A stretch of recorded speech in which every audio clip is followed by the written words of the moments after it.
Everyone, welcome back to the channel. So आज हम पढ़ने वाले हैं बायो ऑर्गेनिक। बायो ऑर्गेनिक जो है वो इनऑर्गेनिक का एक चैप्टर है। वैसे तो ये चैप्टर बायो ऑर्गेनिक एक सब्जेक्ट ही है, लेकिन हमें उतना नहीं पढ़ना, हमें जितना ज़रूरत है एकेडमिक के हिसाब से हम उतना ही पढ़ेंगे, ठीक है। तो स्टार्ट करते हैं बायो ऑर्गेनिक को। देखो, सबसे पहले हम देखते हैं एज यूजुअल, जैसे मैं हर एक चैप्टर्स को पढ़ाने से पहले आपको सिलेबस बता देती हूँ, तो वैसे ही यहाँ पे भी हम ऐसा ही करने वाले हैं। तो देखो, सबसे पहले हम पढ़ेंगे oxygen storage and oxygen transfer system, फिर metalloenzyme, electron transfer system. ये आप मत नोट डाउन करना, बस ऊपर का electron transfer system, metal storage and metal transfer system, nitrogen fixation and photosynthesis. ये है हमारा चैप्टर। अब हम आगे बढ़ते हैं कि हमें ये इन चीज़ों को आगे पढ़ने के लिए, और सिर्फ इतना ही नहीं है, और भी है, ये पहले मैं बता दी। अब देखो, मायोग्लोबिन, हेमोग्लोबिन, हेमरेथ्रिन और हेमोसाइनिन, ये भी हमें पढ़ना है, ठीक है। अब इन सब से पहले, ठीक है, इसको समझने से पहले हमें कुछ बेसिक टर्म समझना होगा, तभी हम ये मायोग्लोबिन कैसे हुआ, हीमोग्लोबिन कैसे हुआ, इन चीज़ों को हम आगे समझ पाएंगे, ठीक है। इसके लिए हमें सबसे पहले बेसिक चीज़ें समझनी पड़ेंगी, ठीक है। तो ये है हमारा सिलेबस, यहाँ से और यहाँ तक, ठीक है। ये पूरा हमारा सिलेबस है, ठीक है, समझ में आ गया।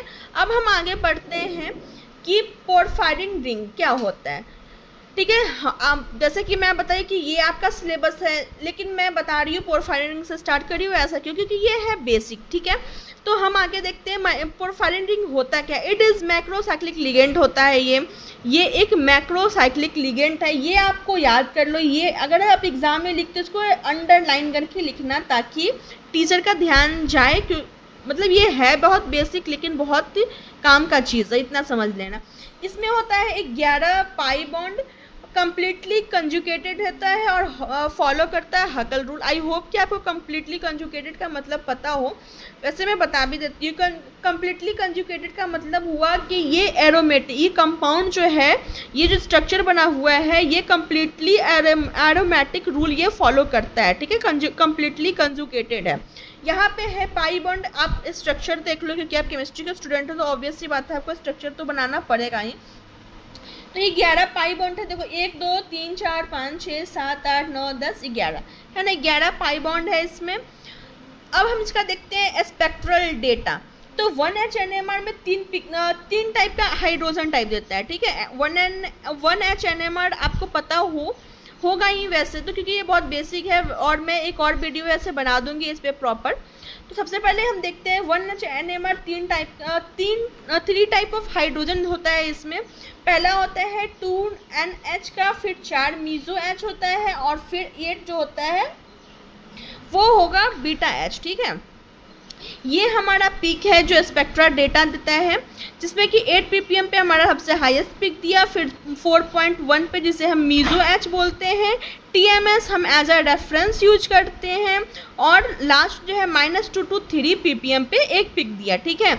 अब हम देखते हैं इसका आगे। इतना आपको समझ में आ गया होगा, इसे आप नोट डाउन कर लेना। आगे हम देखते हैं, तो दूसरा टॉपिक जो है हमारा वो है मेटेलोपोरफायरिन, ठीक है। मेटेलोपोरफायरिन क्या है? सो देखो, इसमें स्पेक्ट्रा डाटा जो है इसका वो क्या है, 1H NMR में ये 2 पिक देता है, एक बीटा H देता है, एक मीजो H देता है। इसमें यहाँ पे NH का कोई पिक नहीं दिया, बस बीटा H और मीजो H, ऐसे कोरिलेट करके आप पढ़ो तो आपको समझ में आएगा। फिर ये है इसका स्ट्रक्चर, ठीक है।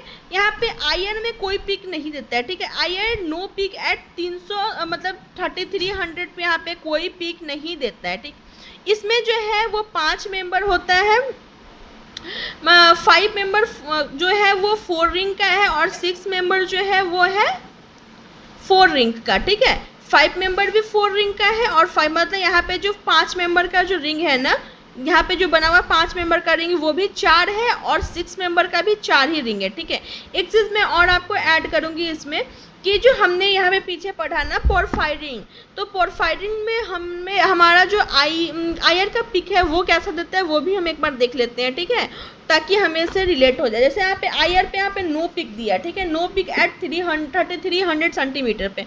लेकिन पोरफायरिन में क्या होता है कि उसमें पिक देता है, ठीक है, एक पिक देता है एट 3300 सेंटीमीटर पे, उस पर पिक देता है। देखो मैं दिखा देती हूँ, यहाँ पे इसे आप नोट डाउन कर लेना पोरफायरिन के नीचे कि IR पे 1 पिक देता है एट 3300 सेंटीमीटर पे। UV पे जो पिक देता है वो सॉर्बेट पिक बॉन्ड होता है, सॉर्बेट बैंड होता है, ठीक है।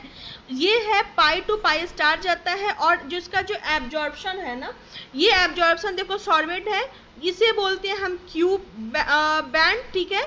और जो क्यू बैंड होता है उसे हम बोलेंगे कि ये बिग बेस है, जो कि N टू पाई स्टार जाता है, ठीक है। अब हम देखते हैं आगे, तो हम देखते हैं अब आगे। देखो यूवी पे, उसमें हमारा यूवी पे कौन सा था, सॉर्बेट बैंड दिया था, ठीक है। यहाँ पे क्या होता है मेटेलोपोरफायरिन में इतना समझ में आ गया। उसके बाद हम आगे देखते हैं, इसमें क्या है कि यूवी में भी जो है वो सॉर्बेटेड बैंड जो है ना वो बन जाता है broad and Q band disappear, ठीक है। सॉर्बेटेड जो बैंड है वो बिकेम ब्रॉड हो जाता है, और जो क्यू जो बैंड है ना वो मतलब डिसअपियर हो जाता है, ठीक है, समझ में आ गया। अब देखो यहाँ पे देखते हैं व्हेन एम का मतलब यहाँ पे है मेटल से। जब एम इज जो एम जो है वो आयरन है, ठीक है, then metalloporphyrin ring is known as haem unit. अगर एम मतलब मेटल वहाँ पे Fe प्रेजेंट है ना, तो वहाँ पे मेटेलोपोरफायरिन रिंग को हम बोल सकते हैं कि वो हेम यूनिट है, ठीक है।